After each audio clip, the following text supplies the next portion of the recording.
orang-orang yang masak itu tadi makan bisa kami gitu. Jadi mereka nggak makan dulu sebelum kami selesai makan gitu. Jadi kayak yang awalnya aku mikir kayak wah dibantai gitu. Ternyata gila men gitu.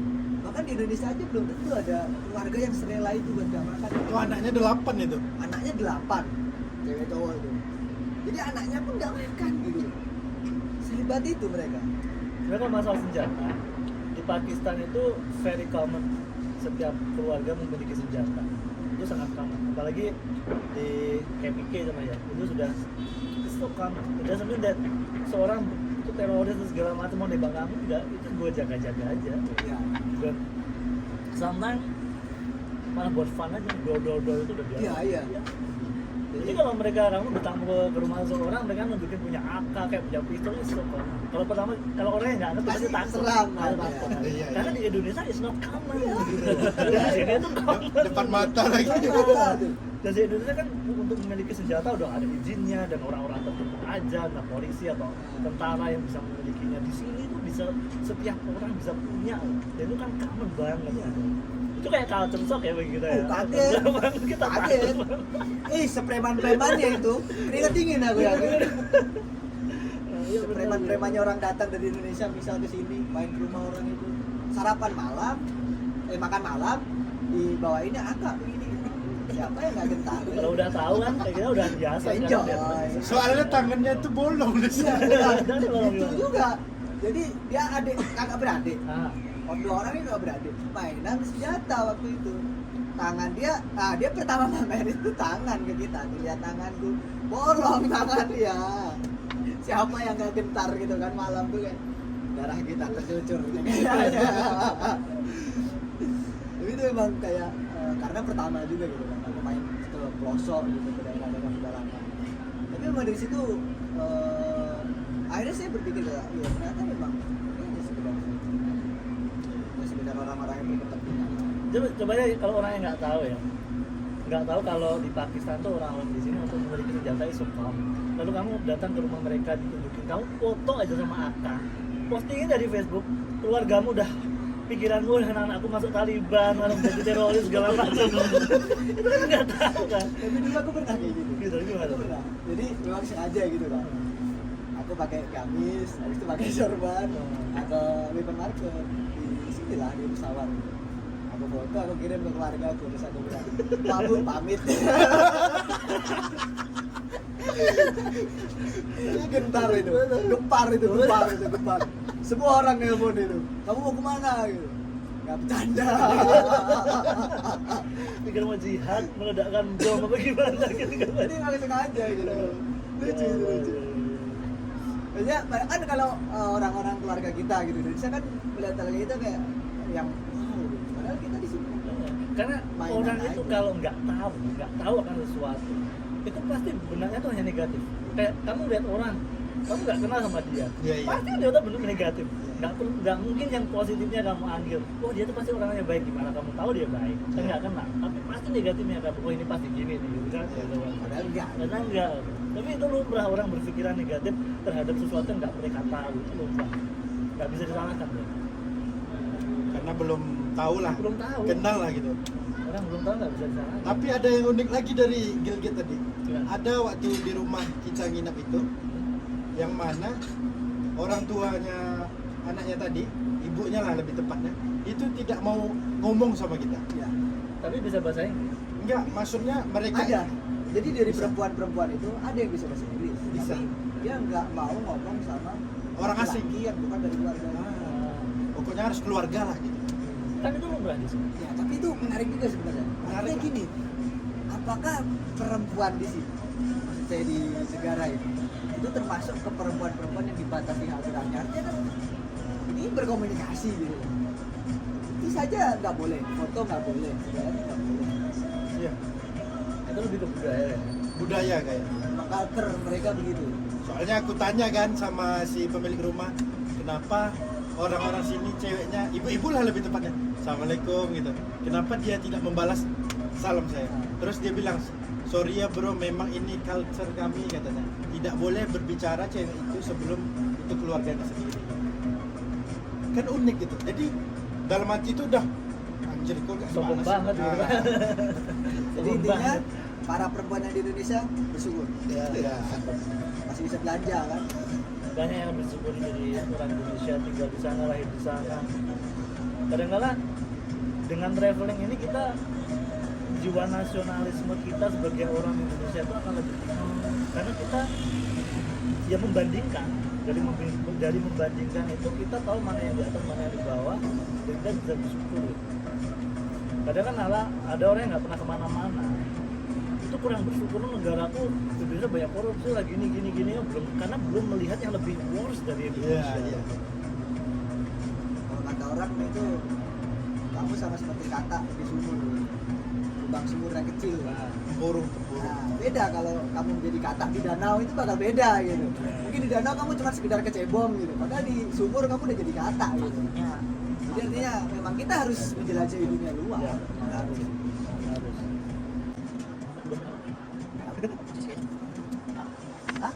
Jadi kan banyak yang apa itu bertanya-tanya gitu. Kenapa memilih traveling? Kenapa tidak membuka bisnis gitu? Kan dua pilihan yang berbeda. Yang satu bilang traveling habisin duit, yang satu bisnis lebih menguntungkan. Nah, yang mana ini yang benar gitu? Cara menanggapinya gitu. Supaya tidak salah arti lah gitu, arti dari traveling ini dan bisnis tadi. Sebenarnya saya udah memiliki dua-duanya. Saya melakukan Iya. dua-duanya. Mungkin bisa diceritakan dari awal gitu bagaimana? Jadi gini, kalau saya tuh, kalau kebanyakan orang mungkin bisnis dulu baru traveling. Iya, gitu. Kalau saya kebalikannya, saya traveling dulu baru bisnis. Iya, iya. Karena kan selama ini saya traveling terus, sebenarnya kan saya kerja, resign terus, traveling, kerja, resign, traveling gitu terus. Dan pada akhirnya dari traveling inilah ide untuk berbisnis ada. Nah, itu buat saya. Orang boleh berbeda, tapi jalan yang dituju oleh saya memang caranya kayak gini. Dari traveling, sering traveling ini tiba-tiba Pakistan. Dari sharing experience di sosial media, akhirnya saya nulis buku. Itu dijual kan juga bisnis. Gitu. Dan saya ingin, waktu itu saya ingin lebih besar lagi. Apa yang harus saya lakukan supaya expanding the business tapi juga membantu ekonomi di negara ini? Ya udah, bawa orang Indonesia ke sini.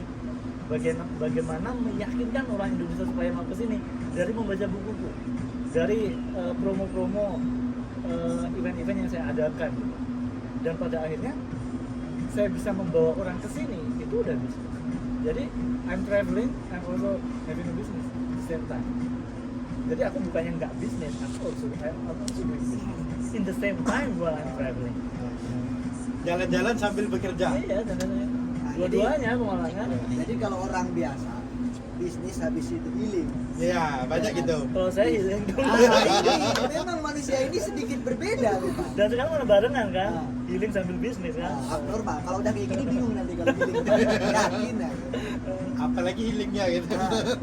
Mau healing udah tiap hari healing. Gitu. Ekspresi apa mas ketika melewati Pakistan, perbatasan Pakistan Iran? Kan banyak tuh, wah ngeri tuh, jangan ke sana gitu. Kenapa berani banget ke sana gitu? Bentar. Hal apa yang membuat menantang gitu? Saya pernah dengar waktu itu perbatasan Iran sama Pakistan itu adalah perbatasan Berbahaya. paling berbahaya di dunia.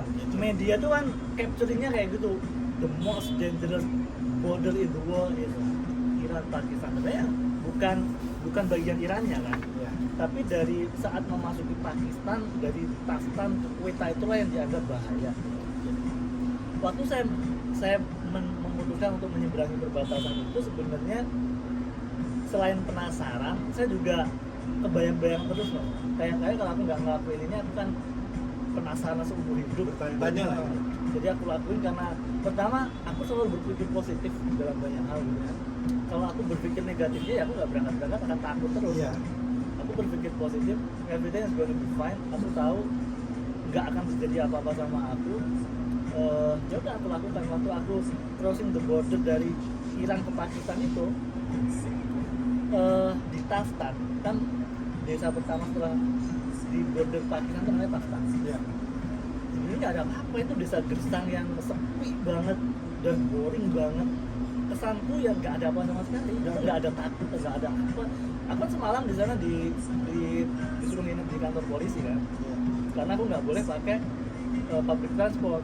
Jadi aku harus dikawal sama polisi dengan transportasi mereka dari Taftan, Dalbadi Kueta. Itu 2 hari 2 malam. Karena aku harus nginep ke kantor polisi di Dalbadi, nginep di hotel. Jadi 2 malam 3 hari lah.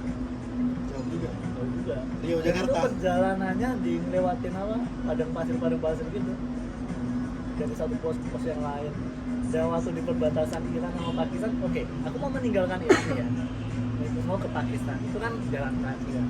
Sebelum aku masuk ke garis batasnya antara Pakistan sama Iran, itu ada polisi Iran. Dia mau ngecek paspor sebelum aku cabut. Cek paspor. Nah di belakangnya dia tuh ada garis ya, ada garis-garis batas gitu. Iya. Ini nggak baca ini Iran, ini Pakistan. Di tengah-tengahnya ada garis batas. Polisinya di sini. Apa waktu cek? Aku ngeliat, itu sudah Pakistan ya? Iya itu Pakistan. Kan dia berdiri, ini garisnya di sini nih. Iya itu Pakistan. Oh itu tangga tayanya tasku. Aku lompat sana, Iran. Aku balik lagi. Iran Pakistan dia 1 menit aku bolak-balik satu negara dan lebih dari 8 kali. Itu cuma di situ aja ya bisa kan. Garisnya kalau segini nih kayak Iya, batu iya. segini tapi garisnya putih gitu. Iya, iya. Ya aku lompat sana, lompat sini, lompat Nggak ada sana, lompat border sini. berarti. Itu kan garis border, garis Kayak Wagah border gitu ya? Nggak ada gate. ada gate-nya. Iya. Gate-nya kayak di Wagah border. Wagah itu kan, border. kan ada pintunya itu kan. Iya. Itu kayak Tengah-tengahnya ada garis. Tapi tengahnya ada garis. Kamu loncatin aja. 1 2 bolak-balik. 1 menit udah berapa kali kamu? Oh, jadi pernah dalam sehari Gak sampai sehari, semenit aja. menit melintasi berapa puluh kali negara ya?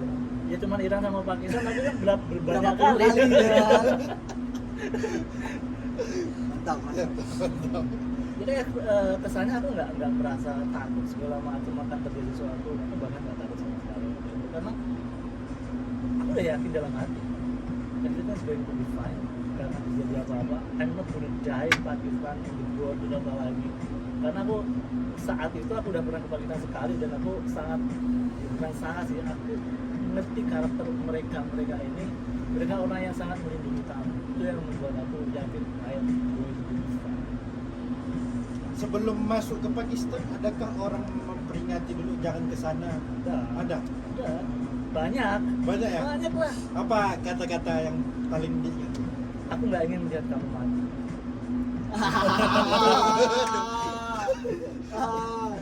Aku nggak ingin melihat kamu. Aku masih pengen melihat kamu hidup. Jadi tolong jangan. Bahkan itu temanku dari Iran ya. Temanku dari Iran tuh bilang, aku waktu itu tahun 2016 aku pengen crossing the border. Iya. Dia ngelarang aku, tak beliin kamu tiket, jangan crossing border Pakistan sama Iran. Jangan crossing border Iran Pakistan, terlalu berbahaya. Aku masih ingin melihat kamu hidup dan aku nggak ingin kamu mati, tak beliin kamu. Jadi dibeliin tiket dari Isfahan ke Karachi. Jadi 2016 aku nggak jadi crossing border. Jadi aku crossing border Iran Pakistan itu 2017 kunjungan kedua. Anjir, ngeri juga ya kalau orang bilang gitu ya. Nggak mau ngeliat mati. Sampai segitunya ya. Iya ya.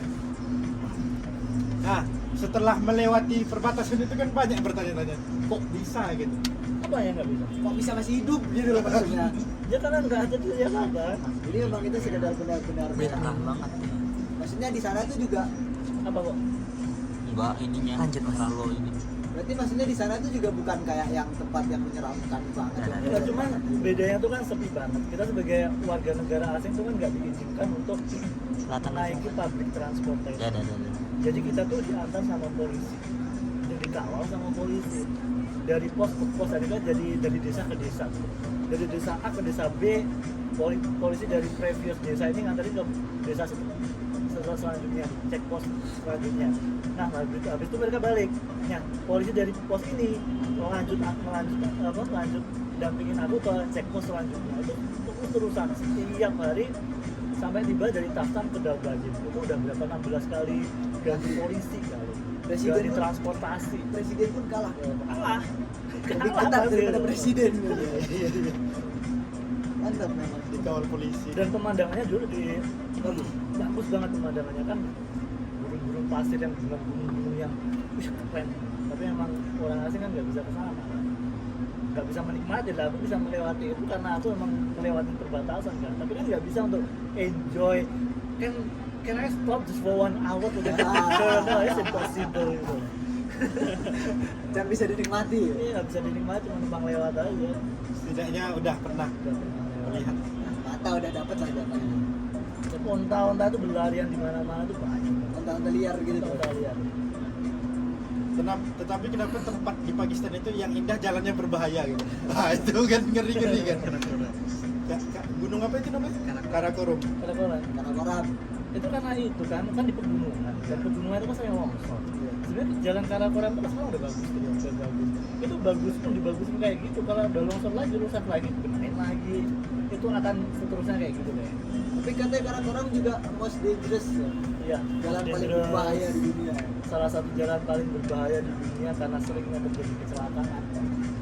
Tapi memang for your information gitu. Waktu kami melewati sana istighfar kami. Orang-orang kayak kami ini istighfar kami. Tapi it is dangerous. Memang sih emang Serem. Apalagi yang jalan-jalan yang nggak ada pembatas. Itu yang buat serem itu. Iya. Sekarang bayangin aja kalau ada longsor, blus apa menerjang mobil kalian jatuh ke sungai yang di bawah itu ada. Dan itu enggak bukan cetek jurang gini, bukan ya. Itu jurangnya bener-bener dalam. Bener-bener dalam, udah kayak di gunung gitu. Ya, itu dangerous. Apalagi kalau misalkan sopirnya ngantuk. Iya sopir gila gitu. Sopir salah belok dikit, beda alam kita sudah itu. Karena memang kalau di Karakoram Highway itu kan nggak direkomended kalau traveling by night. Tapi bis-bis tuh awas. Kami jalan juga malam waktu itu. Makanya kan serem juga ya. Tapi lewat situ pagi yo. Malam dong, jam 1. Pagi dong. Pulangnya baru malam. Pulangnya sore. Iya sore tapi nyampe di Karakoram malam. Pokoknya itulah itu ya. Memang sangat menyeramkan. Dan di bawahnya itu sungai. Sungainya tuh bukan kayak sungai-sungai di Indonesia ya. Yang Oh. ada arus enggak. Sungai itu keseret kita semua pasti masuk situ. Letak sandal itu udah hilang gitu. Nah, terus arusnya itu terus. Itu modal ya. Ya. Tapi Gunung Fairimidos itu benar gak sih gunung paling berbahaya? Bukan Gunung Fairimidos-nya. Itu. Enggak, maksudnya Nama Parbat. jalannya. Nama Parbat. Killer Mountain. Ya, Killer Ya, Mountain. Killer Mountain. Bukan itu, nyampernya sudah memakan banyak jiwa selama pendakian. Yang setahu aku sih gitu. Ngeri juga ya. Tapi suka nggak naik gunung? Aku suka tapi nggak ekstrim lah. Ya, Ya Gunung Ijen lah, Banyuwangi. Tapi di Indonesia banyak sering naik gunung. Baru Ijen aja, 4 kali ya. Belum pernah yang bener-bener naik Summit. terus camp semalam 2 malam. belum.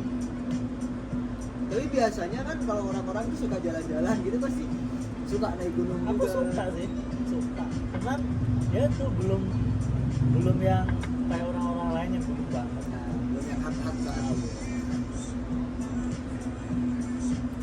Tapi kalau misalkan dibandingkan gitu kan wisata alam sama wisata non alam, itu kan ada kan wisata yang alam dan wisata non alam. Itu lebih menarik ya. Ya orang sih beda-beda ya. Ada yang suka orang traveling prefer ke city life, suka di mengunjungi perkotaan, sedangkan mereka nggak suka yang alam. Kalau aku pribadi, aku malah lebih suka ke alam. Alam. Kalau suka alam. I love nature. Jadi kalau suruh pilih mau wisata kuliner, alam, religi atau kota, aku pasti lebih pilih alam. Karena aku suka Mudah sih. Kalau dia nih lebih suka kuliner, kuliner. makanya badannya paling gede kan. Enggak juga. Kalau aku tuh enggak, aku bukan sama sekali bukan kuliner hunter. Jadi kalau ditanya kadang-kadang kuliner di negara apa yang paling kamu suka, aku nggak ngerti. Karena sebenarnya gini, apa yang aku suka, aku nggak tahu namanya kadang-kadang. Asal aku suka ya aku makan gitu, tanpa mengetahui namanya apa. Ya. Asal suka aja, makan. Tadi namanya apa ya nggak tahu. Iya kan udah sering nih ke Pakistan mas. Nah. Makanan apa yang disukai dan apa yang tidak? Ya nggak suka ya, Ya. parata. Aku jujur nggak suka sama parata. Sumpah. Karena parata itu kan berminyak banget tuh. Dan Ya. itu mostly di seluruh negeri ini mereka kalau pagi kan makan parata yang Iya, berminyak itu gitu. gila. Aku nggak bisa makan berminyak kalau pagi. Perutku tuh kayak setelah makan parata dicampur telur yang berminyak juga. Ah, iya. Habis itu campur teh susu. di 15 menit atau 30 menit setelah itu Krodit. iya kayak gitu dah, Oh, udah iya, nggak cocok. Jadi kalau di Pakistan tuh aku kalau pagi nggak makannya cuma tak isi sama buah-buahan atau milkshake, banana milkshake atau whatever Yang paling milkshake. suka apa? Yang paling suka sejauh ini aku suka sama Banu Polam, Oke. Palau. tapi yang Banu di Jinan tuh ada kayak Mahasiswa bilangnya nasi hitam, Bang. nasi hitam. Iya. Iya, oh. Cuma hitam ya Pak? Iya, rasanya hitam. Cocok Ya. soalnya kan. Yang the best bagi yang di Jinan ada di 3 tempat, tapi yang bagus cuma 1 di pinggir jalan. Di Ternol lebih. Ternol, Ternol. Malangjan. Aku nyoba Malangjan, tapi aku nggak suka. Yang di Ternol ada. Ternol mana sih? Ternol itu yang Di Jinan mana kan? bukan, Ternol itu arah ke Patijang. Oh nggak tahu, tapi aku di Jinan Market tuh kayak ada yang Ada. Malangjan itu. Aku udah nyoba. Dekat Caksidara itu. Dekat Levi's dia, iya nggak sih? Oh nggak Mak, kenal. Nes. Musola. Iya. Iya ada musola, terminal kecil itu. Iya, iya. Iya Ah, tahu. gitu. Ah. Itu the Tapi best. yang the best tuh cuma di pinggir jalan, aku lupa namanya, tapi deket sama Pak Cinantol. Ah. Agak di samping, tapi di pinggir jalan Pak. Kecil tempatnya, tapi enak. The best. Ini yang aku suka di kuliner Pakistan tuh ya itu Banu Polam. Tapi iya, kalau misalkan kita ngomongin kuliner, Nah, di sini tuh kan orang tidak peduli dengan higienis. Iya kan? Ya. Entahlah itu tangan bekas apa gitu kan. Asal buat masak gitu. Artinya sebenarnya kan nggak ngerasa apa-apa juga gitu kan kita kalau makan, maksudnya nggak yang langsung sakit perut atau asal kita nggak ngeliat masaknya aja loh. Iya, cuma Ya. belum lihat geli juga memang. Iya sih. Tapi lama-lama kita harus menerima juga gitu. Kita lama-lama kita juga kebal aja sama itu. Aku terang sampai saat ini nggak bisa kebal sama yang namanya parata pagi hari. Tetap aja mulus-mulus kalau soal itu. Nggak Sama bisa. cai.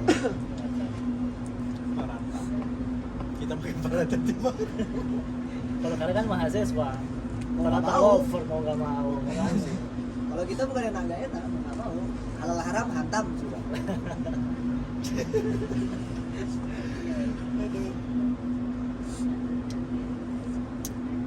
Apa lagi? Apa meneh?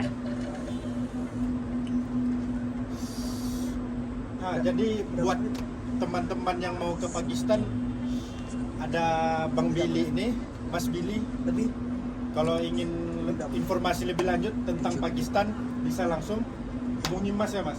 Bagaimana caranya Mas untuk jalan ke Pakistan? Berapa hari Mas? Dalam itu travelnya? Kalau yang pengen ikut tur sih, itu perjalanannya 13 hari 12 malam. 13 hari, 12 malam. Itu hitungannya udah masuk pesawat dari Indo nih, udah berangkat. Itu masuk hitungan nggak harinya? Habisin dulu. santai. Enjoy. Jadi saya sebagai tour leader itu saya mengadakan open trip ke Pakistan setiap musim gugur. Musim gugur itu paling rame. Akhir musim gugur itu Oktober November. Akhir musim panas September sama musim semi Maret April. Biayanya $975 itu untuk yang akhir musim panas doang. September, pertengahan September. Itu karena nggak pakai return flight dari Islamabad ke Gilgit atau Skardu, jadi pakai semuanya jalur darat karena bagusan top Mara itu masih buka. Tapi bagi yang spring sama autumn, Oktober, November, Maret, April itu biayanya $1.150 karena udah including domestic flight dari Islamabad ke Gilgit itu bolak-balik. Tapi semua tour saya itu tidak termasuk tiket penerbangan pulang pergi dari Indonesia ke Pakistan. Tapi sudah include semuanya, udah include invitation letter.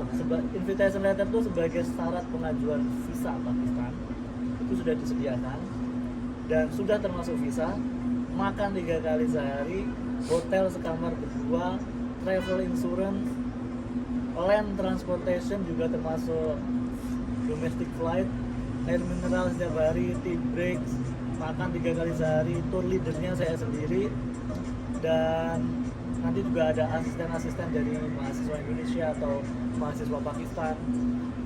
Ya semuanya udah include sih, cuman nggak include tiket PP Oh, aja. tiket PP-nya itu nggak masuk ya? Tiket PP-nya nggak termasuk.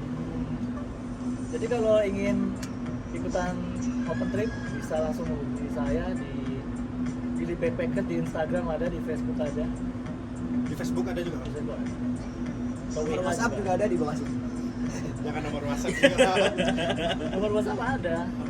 08113540. Oh, berarti ada di bawah. Nanti ada di bawah. Yang mau nonton skip dulu videonya, skip. Dengar baik-baik.